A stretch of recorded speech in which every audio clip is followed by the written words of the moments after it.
My name is Pam Hemphill. I'm a mother and a grandmother and a cancer survivor and a retired addiction counselor. I am also a convicted criminal for what I did on January the 6th, 2021. Happy January 6th, everybody. Never forget. Thank you for having me back to the Capitol today. I am deeply grateful for this chance to try to make amends and talk about what happened 5 years ago. Once I got away from the mega cult and started educating myself about January the 6th, I knew what I did was wrong. I pleaded guilty to my crimes because I did the crime. I received due process, and the DOJ was not weaponized against me. When Donald Trump pardoned us, I rejected the pardon. Accepting that pardon would be lying about what happened on January the 6th. I am guilty, and I own that guilt. 5 years ago, I traveled from Idaho to D.C. to see Donald Trump speak. I had fallen for the president's lies, just like many of his supporters. Local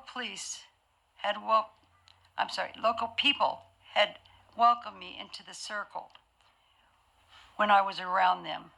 I heard them saying things like, the Democrats are trying to turn this into a communist country, or the radical left wants to do away with our Constitution. The gaslighting caused a lot of fear, and I was scared. With that fear in my heart, I came here on January the 6th. I went from Trump's speech to the Capitol because I thought Mr. Trump would go to the Capitol with us. I heard people saying that Trump was going to walk down to the Capitol, so I went. Well, as you know, Donald Trump never showed. But the rioters did, and the attack began.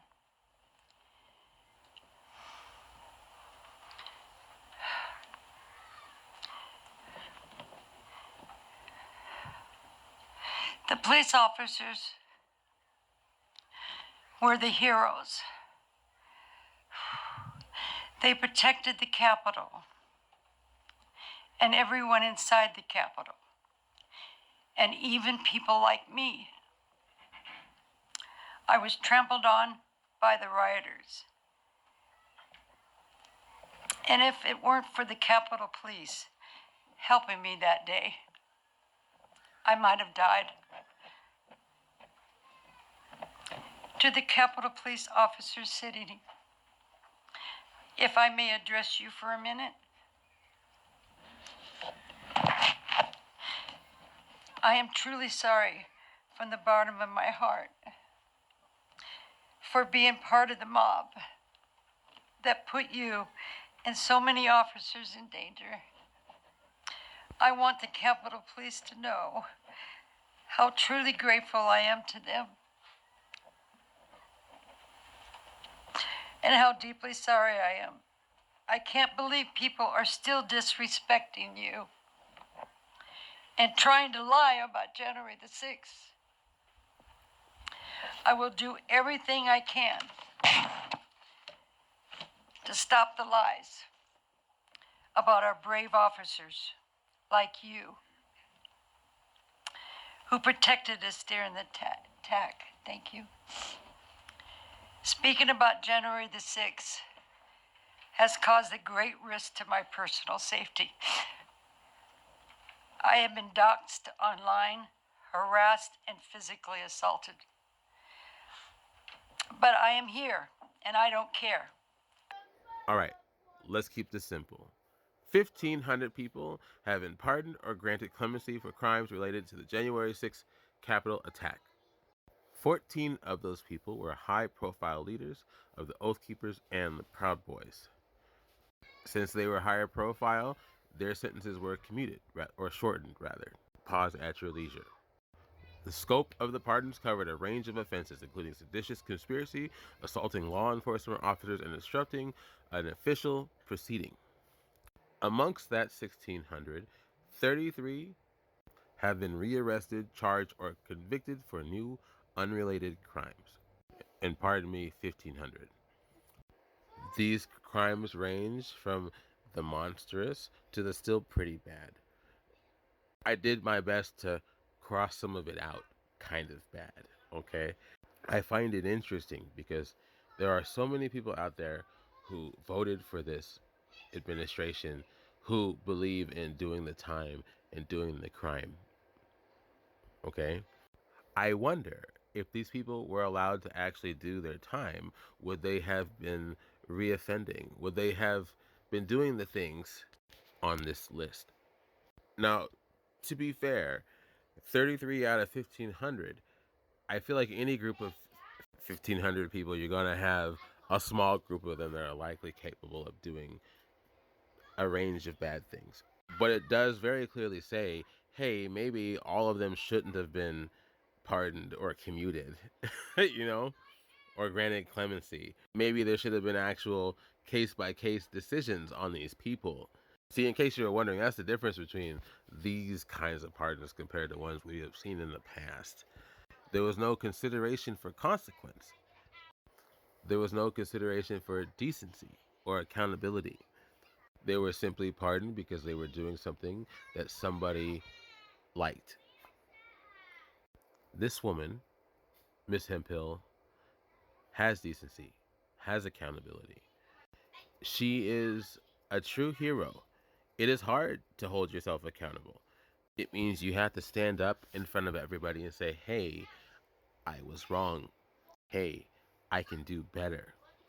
I have a feeling that is a problem throughout this country at this moment. Now, hear me, all of you who voted for this. I am not wagging my finger at you when I say this. I am saying it is not too late. I know that you have a line in you too. It is time for you to step up and speak out, just like she's doing. There is so much terrible going on right now. So many terrible things. Some of it you might agree with it, some of it I'm sure you don't. But these terrible things go beyond just a simple disagreement. I'm going to say something I have grown to believe in more and more throughout the years. Dr. Martin Luther King, the civil rights movement. I think one of the most impressive aspects of that movement, we're seeing all of the white people within it, right? I mean that. That means so much. Why? Because civil rights was about people of color being treated less than, aggressively so, violently so, by people who were white.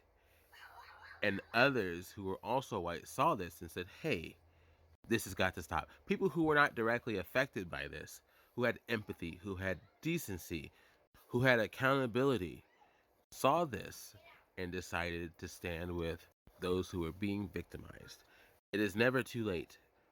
I fully believe people can change if they really want to. I've had so much rage and frustration and disappointment at the people who have made this decision. But I forget, and she's helped me remember, there's always a line. It's never too late. I don't care what anybody says about Marjorie Taylor Greene or Tucker Carlson or Candace Owens or whomever. They all have lines. I might not agree with them fully, but they all have lines, and they've all expressed those lines. We need you. I think more than anybody else. We need all of you that voted for this, that chose this, that decided on this, what all is happening. It is a deluge of scary and terrible happening. I don't know what's going to happen in our future here. I don't know. But what I do know is we are seeing what's happening now. We know we don't like it. We know the midterms are coming up, and we know certain people are nervous about the outcome. That says something to me. It says change is coming.